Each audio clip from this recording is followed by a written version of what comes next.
Here we have a vernier caliper, a device to measure items much more accurately than just your normal ruler or meter stick. A vernier caliper can even be read just like a normal ruler or meter stick, but with a little bit of skill and a little trick, you can get a little bit more accurate. Before we learn how to put items in the vernier caliper, let's first learn how to read it. If you notice, there is a 0 on the vernier caliper, just like with any ruler. However, below it, there is a free set of ticks right above the millimeter mark that seem kind of out of place. These are the ones that allow us to make the accurate measurements. The most important tick on the vernier caliper is the 0 mark. This is the place you'll be making all of your measurements from. It is a point that points to the ruler portion of the vernier caliper and tells you how and where to make the measurement from. Let's load a pencil into our vernier caliper and make our first measurement. Simply open up the caliper large enough to get your object inside. Close the caliper, not so tightly as to crush the object, but also tight enough such that it won't fall off. You should be able to wiggle it around a little bit and have it held in place.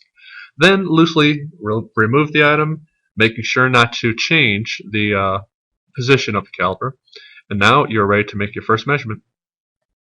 The vernier caliper itself currently is hiding the 0 mark. Fortunately, we don't need it. All we need to do is focus on the 0 position at the bottom. To do this, we are first going to locate the object's measurement as far as centimeters and millimeters. It's not quite to the 1 centimeter mark, so it's going to be less than 1 centimeter. If we count up the tick marks, we'll see it somewhere between the 6th and 7th tick. This means it's at least 6 millimeters, but a little bit more. With the vernier caliper, we can find out one more digit of accuracy. To find the last digit, find the line on the bottom that lines up perfectly with the line on the top. If you do this, you'll find out that at the 0 mark, it does not line up. As you go over to the 5th one, it's a little bit past it.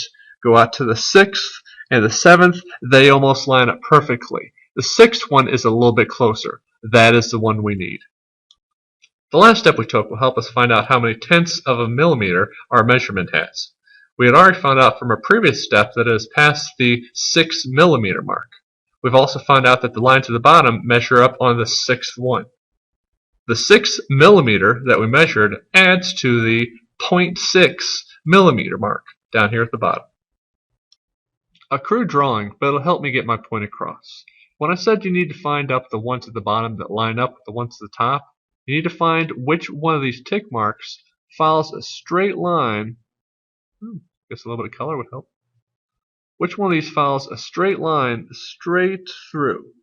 Notice how some of these are mismatched and they don't quite line up. Some come really close, but there will always be one which lines up the best. This helps you find out how many tenths of a millimeter it will be.